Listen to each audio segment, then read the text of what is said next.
बिस्मिल्लाहिर्रहमानिर्रहीम। कैसे हैं भाई आप लोग? रटना नहीं है, समझना है। Syntax book board matric chemistry chapter number 11 hydrogen water, chemical properties of water part 7 हम करने जा रहे हैं।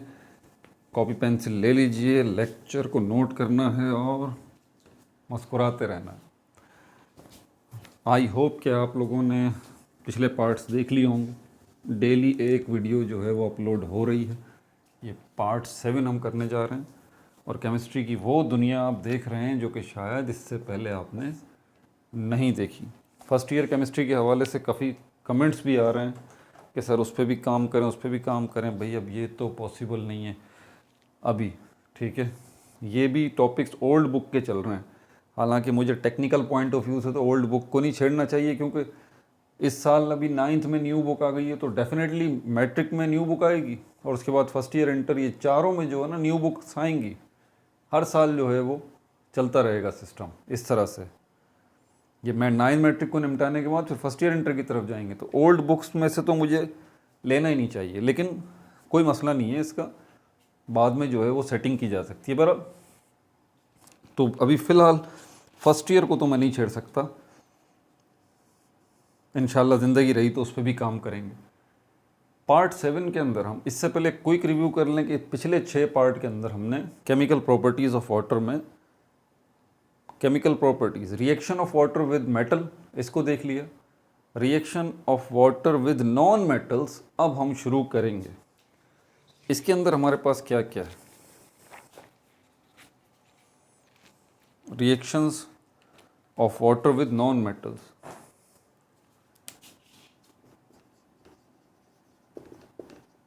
Reaction of water with non metals. पहली जो मैंने वीडियो बनाई थी, सबसे पहला पार्ट जो बनाया था, उसमें मैंने सबसे ज़्यादा मेटल को एक्सप्लेन किया था। और जो मेटल की 4 प्रॉपर्टीज़ मैंने आपको बताई थी, उन्हीं प्रॉपर्टीज़ को उल्टा कर लीजिए, नॉन मेटल बन जाएगा। नॉन मेटल वो है जिसमें से इलेक्ट्रिक करंट पास नहीं होगा। ये चारों शर्तें पूरी नहीं होंगी। हो सकता है इलेक्ट्रिक करंट पास हो जाए, ठीक है। और दूसरी बात क्या, उसमें से जो है वो उसको आप उसकी शीट्स नहीं बना सकते, उसकी वायर्स नहीं बना सकते, ठीक है। ये सारी की सारी चीज़ें। तो बहरहाल नॉन मेटल्स जो है, मेटल्स जिन्होंने मेटल वाला देखा होगा ना, उन्हें तो टेंशन नहीं है, वो समझ जाएंगे कि हाँ उनको रिवर्स कर लें तो नॉन मेटल्स जो है वो बन जाते हैं। अब यहाँ पर हमारे पास रिएक्शन ऑफ वाटर के अंदर ए बी सी है। पहला जो हमारे पास ए में है, इसके अंदर क्लोरीन के साथ, विद क्लोरीन, इसका केमिकल फार्मूला Cl2 है। ठीक हो गया। कैसे होगा? क्लोरीन गैस को अगर आप पानी में डालेंगे तो उसके बाद क्या होगा? क्लोरीन जो है वो आयनाइज होगी, थोड़ी होगी लेकिन आयनाइज होगी, और उसके नतीजे में 2 एसिड बनेंगे। एक हाइपोक्लोरस एसिड बनेगा और दूसरा हाइड्रोक्लोरिक एसिड बनेगा। तो ये तो बड़ी आसान सी बात है जो कि इसके अंदर लिखी हुई है। लेकिन इनफैक्ट अंदर क्या हुआ, इसकी पोजीशन को पहले देख लीजिए। Cl2 को देखने से पहले Cl को देख लें। मतलब ये दोनों 2 एटम है ना, तो 2 एटम को मैंने अलग अलग लिख दिया। इलेक्ट्रॉन इसके पास कितने हैं? 17 हैं। प्रोटॉन कितने हैं? 17 हैं। और न्यूट्रॉन जो हैं वो 18 हैं। इसके पास भी इलेक्ट्रॉन 17 हैं, प्रोटॉन जो है वो भी 17 हैं, और न्यूट्रॉन जो हैं वो 18 हैं। ये 2 एटम मिले होंगे तभी तो जाके ये क्लोरीन का जो है वो मॉलिक्यूल बना होगा ना। तो ये 2 एटम आपस में मिले हैं, उसके नतीजे में Cl2 बना है। कोवेलेंट बॉन्डिंग हुई है, सिंगल कोवेलेंट बॉन्डिंग। ये जो इलेक्ट्रॉन हमारे पास 17 हैं, इसके पास भी और इसके पास भी, इनको भी मैं अलग अलग यहाँ बना के दिखा देता हूँ, कंप्लीट पिक्चर। ऑक्टेट रूल के मुताबिक इलेक्ट्रॉनिक कॉन्फ़िगरेशन इस वाले की कर लेता हूँ। Cl ये एक दूसरे, और ये Cl। 17 इलेक्ट्रॉन में से ये तो पहले तो आ गया न्यूक्लियस P और N। 2 इलेक्ट्रॉन लिए फर्स्ट शेल में आ गए, उसके बाद 8 इलेक्ट्रॉन दूसरे शेल में आ गए, ठीक है। 2 पहले शेल में आ गए, 8 दूसरे शेल में आ गए, कितने हो गए? 10। कितने हैं टोटल? 17 हैं, 17 हैं। तो 7 रह गए। 7 के लिए टॉप बॉटम लेफ़्ट राइट पहले ये फिलअप होते हैं। इलेक्ट्रॉनिक कॉन्फ़िगरेशन बेसिक्स में मैंने तफसील से बताई हुई है, ठीक है। और यहाँ पर ये और ये एक जो है वो इलेक्ट्रॉन अनपेयर्ड यहाँ पे हमें नज़र आता है। एक इलेक्ट्रॉन जो है वो अनपेयर्ड हमें यहाँ पे नज़र आता है। मैं स्क्रीन चेक करने गया था, नीचे जो है ना वो नज़र नहीं आ रहा स्क्रीन पे, तो समझ जाइएगा नीचे जो मैंने 2 इलेक्ट्रॉन का पेयर बनाया, जैसा पेयर यहाँ है ना वैसा ही यहाँ पर है, आपको नज़र नहीं आ रहा होगा अभी। और ये 2, यानी कि 3 पेयर्स हैं और एक अनपेयर्ड है। दूसरा अगर मैं इसका क्लोरीन का आइटम बनाऊँ वो भी बिल्कुल ऐसे ही बनेगा। P और N ये न्यूक्लियस हो गया, फिर ये 2 इलेक्ट्रॉन, फिर ये 8 इलेक्ट्रॉन, और उसके बाद ये 7 इलेक्ट्रॉन, 3 पेयर में और एक अकेला।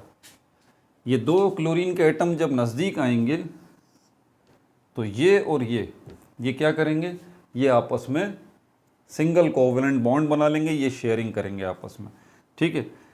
तो ये कोवलेंट बॉन्डिंग और केमिकल बॉन्डिंग की तफसीलात भी मैंने पूरी जो है वो वीडियोस बना चुका हूँ, वो भी देख लीजिएगा।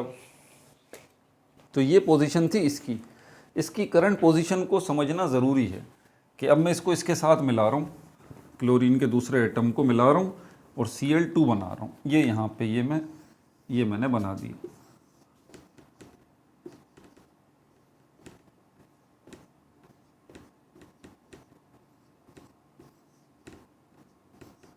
P और N, ये देख लीजिए, ये जो मैंने कलर किया हुआ है ये एक इलेक्ट्रॉन इस क्लोरीन के एटम का है, और ये दूसरा वाला जो कलर नहीं किया हुआ ये इलेक्ट्रॉन वो है जो इसका है।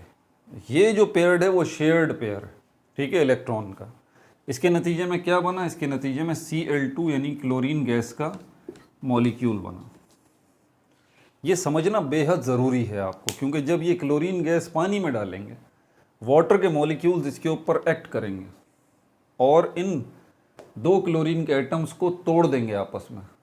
तो अब इनकी पोजीशन क्या होगी जब ये अलग अलग होंगे? क्या पहले वाली पोजीशन हो जाएगी Cl वाली, यानी कि वही इलेक्ट्रॉन 17 इसके पास थे, इसके पास भी इलेक्ट्रॉन 17 थे, क्या अब भी यही पोजीशन होगी जब ये अलग हो जाएंगे दोनों क्लोरीन के एटम? नहीं, अब ये पोजीशन नहीं होगी।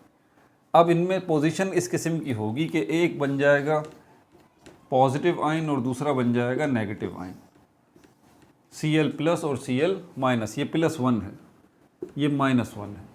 ये पोजीशन हो जाएगी जब ये टूट जाएंगे, अलग अलग हो जाएंगे पानी में जब ये क्लोरीन गैस डाली जाएगी, ठीक है। इस शक्ल को हम कहते हैं कि ये आयनाइज हो चुकी, क्लोरीन गैस जो है वो आयनाइज हो चुकी, आइंस में टूट चुकी। अब इन आइंस की पोजीशन क्या है मैं यहाँ पे बना देता हूँ।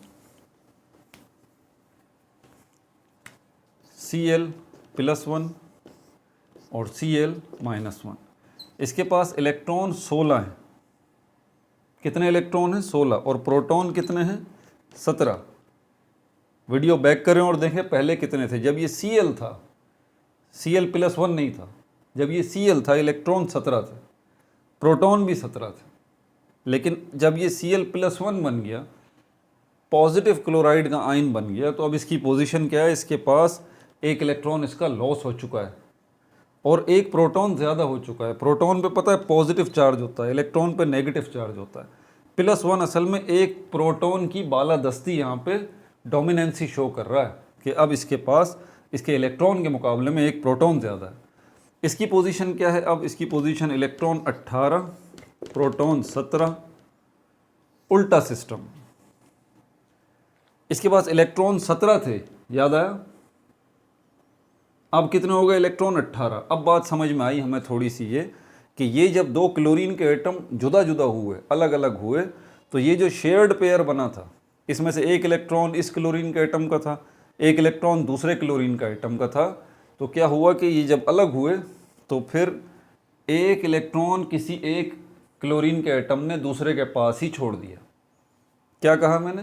कि जब ये अलग अलग हुए दोनों एटम, क्लोरीन और क्लोरीन के, तो एक क्लोरीन के एटम ने अपना एक इलेक्ट्रॉन दूसरे क्लोरीन के एटम के पास छोड़ दिया। ये वो एटम है जिसने अपना एक इलेक्ट्रॉन छोड़ दिया, और ये वो एटम है जिसने वो इलेक्ट्रॉन ले लिया। इसने अपना एक इलेक्ट्रॉन इसके पास छोड़ दिया। ठीक है। अब ये लेन देन नहीं कह सकते कि एक ने ले लिया और दूसरे ने दे दिया, नहीं, ऐसी बात नहीं है, क्योंकि ये तो ऑलरेडी मिले पड़े हैं। ये जब जुदा हुए तो इन्होंने छोड़ दिया, इस वाले ने अपना एक इलेक्ट्रॉन उसके पास छोड़ दिया, तो उसकी पोजीशन ये हो गई और इसकी पोजीशन ये हो गई पानी के अंदर। ठीक है भाई, अब आगे चलते हैं। अब आगे क्या होगा, क्योंकि ये आयनाइज हो चुके हैं, क्लोरीन का मॉलिक्यूल जो है वो क्या हो चुका, अब ये Cl2, ये Cl+1 और Cl-1 में कन्वर्ट हो चुका है, ये मत भूलिएगा पानी के अंदर। ठीक है, इसको यहाँ लिख देता हूँ, Cl+1 और Cl-1, ये पोजीशन पानी के अंदर इनकी बन चुकी। ये आयंस करेंगे क्या, ये आयंस जाके इसको नहीं छोड़ेंगे, वाटर के मॉलिक्यूल, वाटर के मॉलिक्यूल की वजह से ये सब हुआ है ना, तो ये इसको भी नहीं छोड़ेंगे, इसको भी तोड़ देंगे H2O को। किस शक्ल में तोड़ देंगे इसको, hydrogen ion plus hydroxide ion में तोड़ देंगे, ये पोजीशन इसकी हो जाएगी। अब ये H+ आपको क्या बता रहा है, H+ आपको बता रहा है कि इसके इलेक्ट्रॉन्स के मुकाबले में एक प्रोटॉन ज़्यादा है। OH हाइड्रोक्साइड आयन आपको क्या बता रहा है, अब हाइड्रोक्साइड आयन जो है ना वो मॉलिक्यूलर आयन है, ज़रा ध्यान रखिएगा। ये OH जो है, इसमें आप सिर्फ O को नहीं देखेंगे, H को नहीं देखेंगे, बल्कि टोटल इलेक्ट्रॉन और प्रोटॉन को देखना पड़ेगा। ऑक्सीजन के पास इलेक्ट्रॉन आपको पता है 8 होते हैं, और हाइड्रोजन के पास इलेक्ट्रॉन जो है वो 1 होता है, 1 होता है। तो यहाँ तक तो ये बात सही है। अगर हम ये बात करते हैं कि ये ऑक्सीजन और ये हाइड्रोजन, इसके पास इलेक्ट्रॉन 8 और इसके पास इलेक्ट्रॉन 1, तो ये अगर ये पोजीशन हो तो कोई टेंशन की बात नहीं। लेकिन ये वाली OH वाली पोजीशन नहीं है, वहाँ पर है OH-1। इसका मतलब अब कलेक्टिवली देखा जाए, टोटल देखा जाए OH को, तो OH में टोटल की बात कर रहा हूँ, ध्यान रखिएगा। यहाँ पर मैं इलेक्ट्रॉन प्रोटॉन के जमा की बात कर रहा हूँ। ये प्रोटॉन इसके पास कितने 8 हैं, इसके पास प्रोटॉन कितने 1 है। तो मिलने से पहले इनकी पोजीशन ज़रा मैं चेक करवा दूँ, तो इसका एक इलेक्ट्रॉन और इसका एक इलेक्ट्रॉन अगर देखें तो 9 इलेक्ट्रॉन टोटल बनते हैं। ऑक्सीजन का 8 प्रोटॉन और हाइड्रोजन का 1 प्रोटॉन मिलके 9 प्रोटॉन बनते हैं, कोई परेशानी की बात नहीं। ये OH की क्या पोजीशन है, OH की पोजीशन अब देखें तो इलेक्ट्रॉन टोटल 9 है ऑक्सीजन और हाइड्रोजन के मिला के, प्रोटॉन टोटल 9 है ऑक्सीजन और हाइड्रोजन के मिला के। और OH की पोजीशन देखें, OH- यानी कि हाइड्रोक्साइड आयन की पोजीशन देखें कि इसके पास अब इलेक्ट्रॉन जो है टोटल 10 हैं और प्रोटॉन 9 हैं।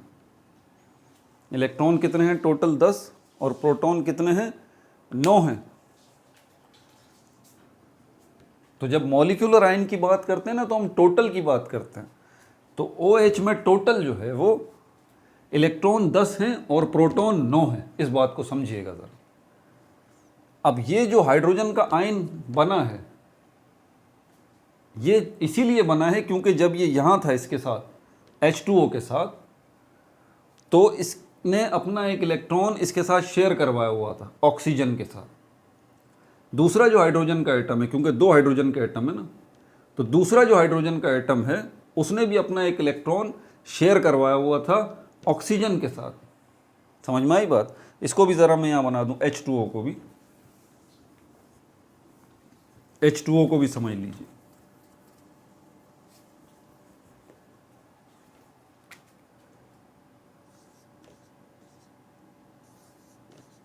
ये ऑक्सीजन की पोजीशन। अब मैं न्यूक्लियस नहीं बना रहा बीच में, ठीक है, समझ जाइएगा। P और N बना के जो सर्किल न्यूक्लियस बनाता था, न्यूक्लियस नहीं बना रहा, डायरेक्ट जो है मैं फर्स्ट शेल बना रहा हूँ ऑक्सीजन की। ये पोजीशन, ये ऑक्सीजन है, ठीक है भाई। इलेक्ट्रॉन कितने हैं 8 और प्रोटॉन कितने हैं 8। प्रोटॉन तो न्यूक्लियस के बीच में आ गया, मैं उसको लिख नहीं रहा। इलेक्ट्रॉन की मैंने लिखा है कि 2 इलेक्ट्रॉन और बाकी के 6 इलेक्ट्रॉन दूसरे शेल में आ गए, बाकी के 6 इलेक्ट्रॉन दूसरे शेल में आ गए। ये पेयर है, ये पेयर है इलेक्ट्रॉन का, 2 ये रहे, 2 ये रहे, 4 5 और ये 6। हाइड्रोजन के जो 2 एटम इसके साथ लगे हुए हैं वो इस तरह से आके लग जाएंगे। ये हाइड्रोजन का एक एटम, ये हाइड्रोजन का दूसरा एटम।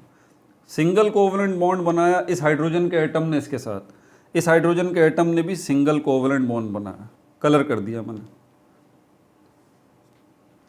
ठीक है भाई, समझ में आ गई बात। और ये क्या बन गया, ये बन गया H2O। H2O हाइड्रोजन जब मिला इसके साथ ऑक्सीजन के साथ, तो हाइड्रोजन की पोजीशन ये थी, इलेक्ट्रॉन एक था इसके पास और प्रोटॉन इसके पास एक था। दूसरा जो हाइड्रोजन का एटम जब ऑक्सीजन से मिला तो इसकी पोजीशन भी ये थी कि इसके पास इलेक्ट्रॉन एक था और प्रोटॉन एक था। ठीक है, मिल गए ये, फाइन, H2O बन गया। अब जब ये अलग होंगे, जब ये हाइड्रोजन का एटम जब अलग होगा तो वो इलेक्ट्रॉन जो इसने इसके साथ शेयर करवाया हुआ था ना, ये छोड़ जाएगा ऑक्सीजन के पास ही। और ये साइड में मैं इसको कर रहा हूँ अब, इस ऑक्सीजन हाइड्रोजन के एटम को अब साइड में कर रहा हूँ और ये बन जाएगा हाइड्रोजन का आयन। समझ में आई बात। ये हाइड्रोजन का आयन इस तरह बनेगा +1। इसकी पोजीशन अब ये हो जाएगी कि इलेक्ट्रॉन जो एक ही था वो इसने छोड़ दिया, इस ऑक्सीजन के पास इलेक्ट्रॉन हो गए 0, प्रोटॉन इसके पास एक रह गया और वही एक प्रोटॉन अपनी डोमिनेंसी यहाँ पे शो कर रहा है। ठीक हो गई बात। तो ये जो हाइड्रोजन आयन है वो जब अलग हुआ है तो इसकी पोजीशन ये बनी है। अब थोड़ा ध्यान लगाइएगा, अगर ये वाला हाइड्रोजन का आयन भी अलग होगा, जैसे कि मैं कर रहा हूँ यहाँ भी OH के साथ, हाइड्रोक्साइड आयन के साथ, इसको दोबारा लिखता हूँ, हाइड्रोजन आयन प्लस ऑक्सीजन को अलग कर दिया प्लस हाइड्रोजन को अलग कर दिया, अलग कर दिया। ये दूसरा हाइड्रोजन का एटम है, इसको भी मैं हटा रहा हूँ यहाँ से। तो ये हटेगा जब, तो ये भी अपना इलेक्ट्रॉन छोड़ जाएगा, तो इसकी पोजीशन क्या बन जाएगी, हाइड्रोजन आयन वाली बन जाएगी, ये वाली। ये अलग हो चुका है इससे अब। और इसके पास इलेक्ट्रॉन कितने होंगे, इलेक्ट्रॉन इसके पास 0, कोई भी नहीं, एक ही था, वो छोड़ दिया इसने ऑक्सीजन के पास। प्रोटॉन जो है 1। अब इस ऑक्सीजन की पोजीशन क्या होगी, इस ऑक्सीजन की पोजीशन पहले क्या थी जब इसके पास हाइड्रोजन के एटम नहीं आए थे। इस ऑक्सीजन की पोजीशन ये थी कि इलेक्ट्रॉन इसके पास 8 थे, प्रोटॉन भी 8 थे। फिर जब 2 हाइड्रोजन के एटम इसके साथ अटैच हो गए तब भी 8 ही इलेक्ट्रॉन रहे ऑक्सीजन के पास और प्रोटॉन भी 8 ही रहे।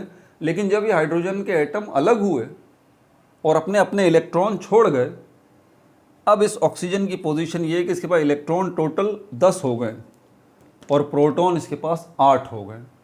तो इसलिए अब ये ऑक्सीजन नहीं है, ऑक्सीजन का आयन है। इसके साथ लिखा होगा 2 माइनस कर दें या -2 कर दें, 2 माइनस। तो यहाँ पर भी इसकी पोजीशन ये हो जाएगी 2 माइनस। समझ में आ गई बात।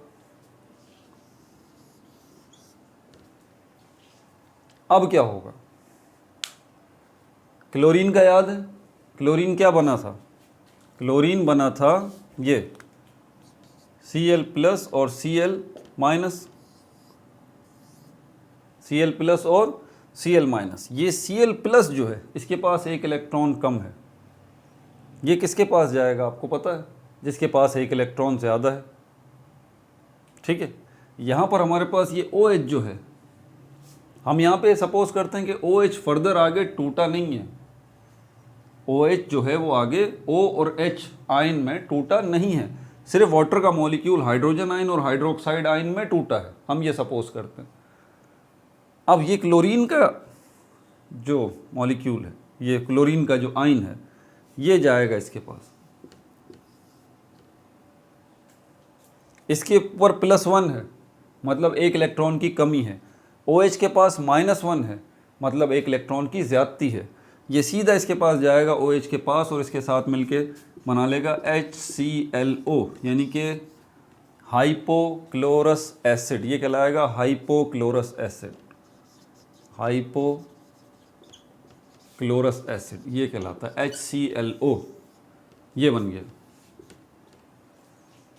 समझ में आई बात। ये क्लोरीन जो Cl+ वाला था, इसके पास एक इलेक्ट्रॉन की डेफिशिएंसी थी, ये चला जाएगा OH के पास और वहाँ जाके इसके साथ जब मिलेगा तो ये बनेगा HClO, हाइपोक्लोरस एसिड। अब क्या बचा है पानी के अंदर, ये क्लोराइड का आयन, इसके ऊपर -1 है। H2O से दूसरी क्या चीज़ बनी थी, ये बना था हाइड्रोजन का आयन भी तो अभी पढ़ा है ना, वो भी तो कहीं जाएगा। इसके ऊपर +1 है, इसके ऊपर -1 है, इसके ऊपर मतलब +1 का मतलब 1 इलेक्ट्रॉन की कमी है इसके पास।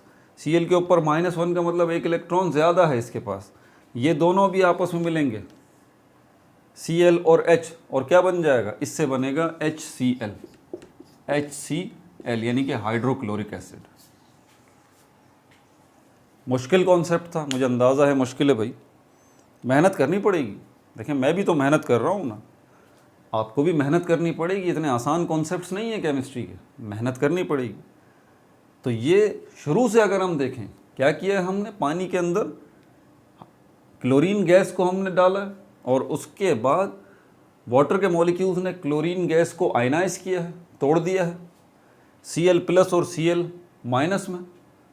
इसी तरह इन आयंस ने वाटर के मॉलिक्यूल को भी तोड़ दिया, किसमें, हाइड्रोजन आयन में और हाइड्रोक्साइड आयन में। इसको मिटा दूं, इससे कन्फ्यूजन हो रही होगी आपको, ये मैंने एडवांस में और बात बता दी अभी, आपको इसकी ज़रूरत पड़ेगी। वाटर का मॉलिक्यूल हाइड्रोजन आयन और हाइड्रोक्साइड आयन में टूट गया। ये पॉजिटिव क्लोराइड आयन जो है वो जाएगा OH हाइड्रोक्साइड आयन के पास और हाइपोक्लोरस एसिड बनाएगा। ये केमिकल इक्वेशन यही तो बता रही है आपको, हाइपोक्लोरस एसिड। और ये नेगेटिव क्लोराइड का आयन जो है ये इस हाइड्रोजन आयन के पास जाएगा और इससे बनेगा हाइड्रोक्लोरिक एसिड। मिलते जुलते नाम है, गड़बड़ मत कीजिएगा। ये हाइपोक्लोरस एसिड है और ये कौन सा एसिड है, ये हाइड्रोक्लोरिक एसिड है। ये जो रिएक्शन है इसके साथ आपने एक चीज़ नोट की होगी, ये डबल एरो बने हुए हैं, ये रिवर्सिबल रिएक्शंस कहलाते हैं। रिवर्सिबल रिएक्शंस आप देख सकते हैं, इसके ऊपर लिखा हुआ भी ये रिवर्सिबल रिएक्शंस हैं। क्या मतलब है रिवर्सिबल रिएक्शंस का, हाइपोक्लोरस एसिड और हाइड्रोक्लोरिक एसिड बने किससे हैं, वाटर से और क्लोरीन गैस से ना, तो दोबारा ये कन्वर्ट हो सकते हैं, कन्वर्जन इनकी चलती रहेगी। हाइपोक्लोरस एसिड और हाइड्रोक्लोरिक एसिड दोबारा वाटर और क्लोरीन गैस में कन्वर्ट हो जाएंगे, फिर दोबारा ये क्लोरीन गैस और वाटर दोबारा हाइपोक्लोरस एसिड में कन्वर्ट हो जाएगी। समझ में आ गई बात। ये पार्ट 7, इसको यहीं रोकते हैं, इतनी डिटेल काफ़ी है इसमें, अभी 2 इक्वेशंस मज़ीद बाकी हैं, ठीक है, तो अभी तो नहीं बताऊंगा, इतना काफ़ी है। मैं रिकमेंड करूंगा कि इस वीडियो को दोबारा देखें, रोक रोक के देखें और लेक्चर नोट करते रहें। अगर आपकी आइंस के ऊपर इतनी ग्रिप नहीं है तो फिर वीडियो को रोक रोक के और लेक्चर को नोट करते करते समझते हुए आगे बढ़ें। थोड़ी सी मेहनत करनी पड़ेगी, और जब आपको ये समझ में आ जाएगी ना आइंस की दुनिया, फिर देखें आपको कितना मज़ा आएगा केमिस्ट्री के अंदर। अपना बहुत ज़्यादा ख्याल रखिएगा। No like no subscribe, only share.